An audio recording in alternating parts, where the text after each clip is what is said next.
gotta go with Talos. Talos, how you doing, my man? How you doing, brother? Doing good. It's good to see you. It's great to see you, brother. What's up? What you got in your mind, my man? Yeah, so I've got a couple questions here. Mhm. I've been a bookworm lately. I've been reading a lot, Good. so going through this, picked it up. There you go. So There I've you got a go, man. question there. Yeah, go Um, for it. so Scotus seems to imply that Joseph may have taken a vow of chastity. I've never Yeah, heard this before. yeah. It's very interesting. Yeah, in his opus, I don't know how to pronounce it, Oxoniense. I forgot what it's called. He does argue that Joseph remained chaste. Yeah, he does argue that. But would this I do not mean? know how deep he goes into it. Uh, I don't know how deep he goes into it. But he does argue for a chaste Joseph. And I'm trying to see if it's available online. I don't know. I don't think it's available for free online to read. But yeah, he does argue for a chaste Joseph. Yeah. But would that imply that Joseph was chaste in his previous marriage, so that those children were of a husband Yeah. that It doesn't wasn't give us any Joseph? indication. Unfortunately, from everything I've read in Scotus, doesn't elaborate on it. He tells us Joseph remained chaste, but um, what does he mean? Does he mean his whole life? So would he have favored the perpetual virgin Joseph of St. Jerome? To me, it does seem that way. To me, it seems like he is taking the St. Jerome view of a chaste Joseph in the sense of him being a perpetual virgin. It does seem like he's going that route. Did you name your cat Penance? No, I should have, man. I should have. My daughter named her Ginger. I should have, man. Ginger. Okay. Yeah, it's crazy, man. She's wild. Well, I like the chaste view. It makes a lot of sense. So Yeah, I got thanks no for issue. the book I have no issue recommendation. with any of it. It's a great book, isn't it? Yeah, it's very deep and it takes a long time to get through because it's like it seems like every sentence has like some reference and then it sends me down a rabbit hole. I'm not So gonna lie to you. I've got like 4 or 5 copies of the book, and I've read that book. I probably honestly read it maybe over 30 times. I don't know, a lot of times. The only other book that I've read more, the only other book that I've read more on Mary, and you can tell by the condition of it, would be the one put together by my friend Father Coppes. His original one okay. on the Immaculate Conception. That's the only one that I've probably read more times. You can see how battered and abused it is. I've read it. Um, I've lost count of the amount of times I've read it.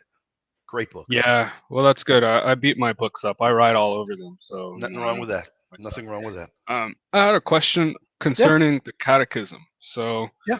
I'm a catechumen. I've been trying to get through it before confirmation, and it's kind of a Praise goal of God. mine is to finish it. Sure. And I noticed that it mentions the worship of the Eucharist. It uses that phrase. Yeah. It's confusing because do we worship the Eucharist? The You Eucharist better. seems to be okay, but You got to. What do you mean, man? it's Why do you think you're kneeling? Why are you kneeling, man? What do you think you're doing? yeah. Well, I mean, I do kneel to the Eucharist, and I've been doing that. I think more so out of reverence. You got to understand. I'm still trying to figure these things out as coming from Mhm. this Protestant worldview. The Uh-huh. idea that you would worship the Eucharist is so foreign that Sure.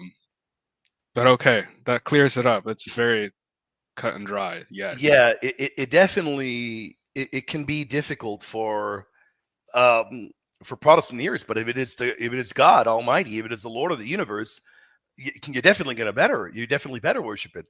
And if you don't adore, because remember, adoring, when we refer to adoring is worship. If you don't adore the Eucharist, you're sinning. That's exactly what Augustine taught.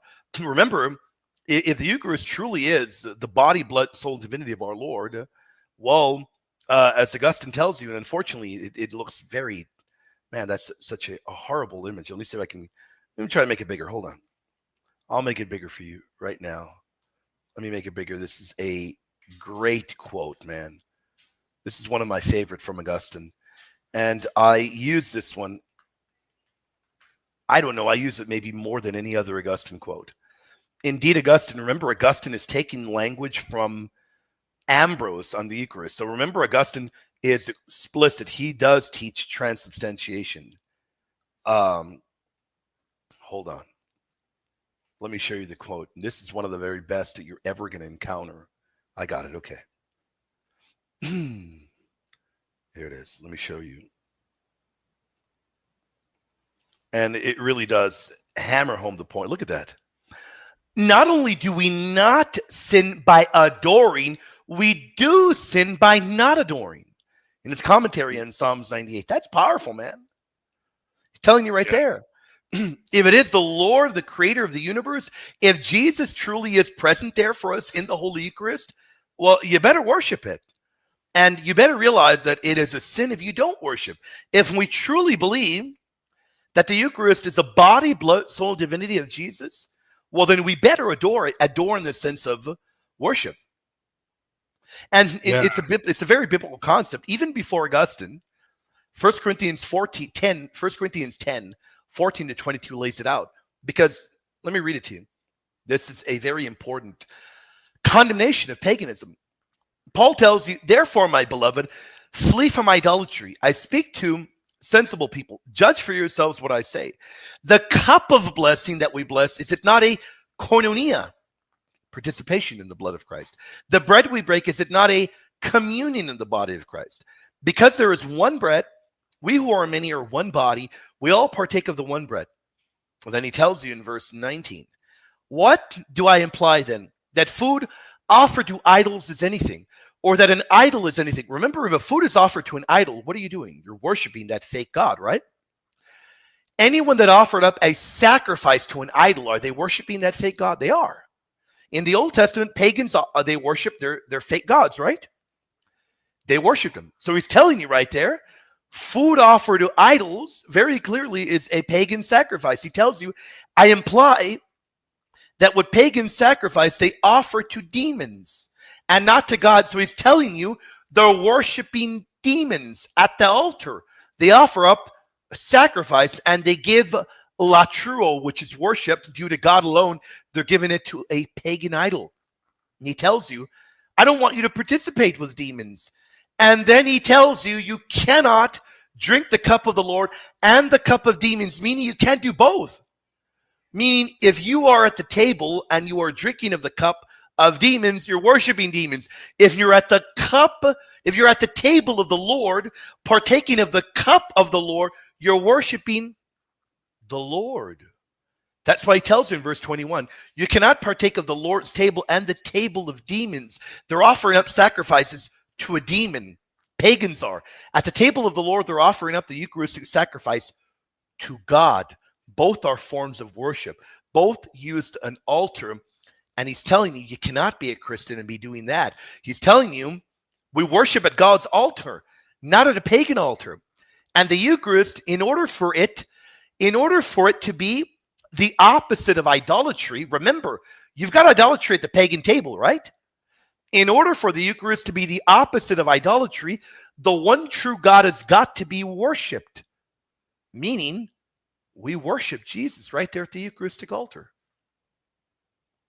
Yeah, this is a very tough teaching because the Eucharist, like, I can believe that it's alive, but it's not like Christ can be separated into parts where this is like, and so and the Eucharist it's not an animated thing. Have you read my book on the Eucharist? No, I didn't know you had one. Yeah, I'm not at all trying to get you to buy it at all. In fact, if you have Kindle Unlimited, you can begin reading it for free right now. I'm not trying to earn sales at all, but I think a lot of these difficult terms for you are solved in our book that we wrote on the Eucharist. I think a lot of these difficult terms, including the Greek word hypostasis, and we go over very difficult words, very difficult language like nature. What do we mean by nature? What do we mean by transubstantiation? What do we mean by transmutation? I think that we go over very, very difficult language.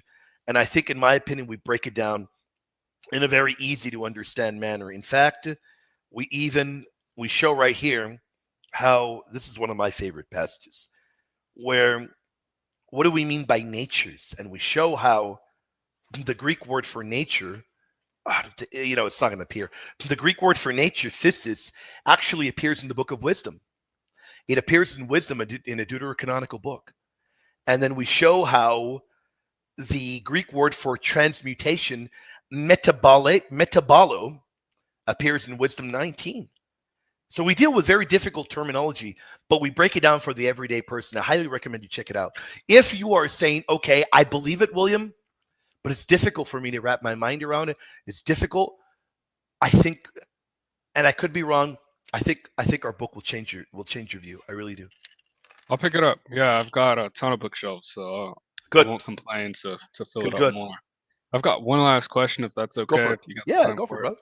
Definitely. All right. So the dodge of the Protestant seems to be the phrase that Jesus says when he says, "Do this in memory of me." Uh-huh. It's kind of the dodge that they cling to avoid the actual partaking in the literal flesh. Mhm. And I think my response to this can be, well, he can say, "Do this in memory of me," and it still be literal flesh, but it's not a clear enough kind of argument or come back to that. I don't know. How do you typically respond to I'm the do this confused. in Okay, memory of me? tell me again. What is their argument? Tell me again. Well, they would say when Jesus says, "Do this in memory of me," Uh-huh. that the communion or that the Eucharist is symbolic because it's Okay. a memoriam. Okay. I see what you're saying. So let's break it down. And I think I've got it. Do I have it here? Yeah, I got it right there. Okay. So let's stick with Luke 22:19. Stick with that one for the moment. And then we can look at others. Let's break it down. Now, you're going to want to break down the whole text. Number one, when you read, "Do this in remembrance of me," or memory of me, you've got a very particular Greek word there. It's the Greek word anamnesis. And I don't know if you've done research on it, but in the Septuagint, anamnesis, it doesn't mean to merely recall something. Oh, I'm going to remember that wonderful event.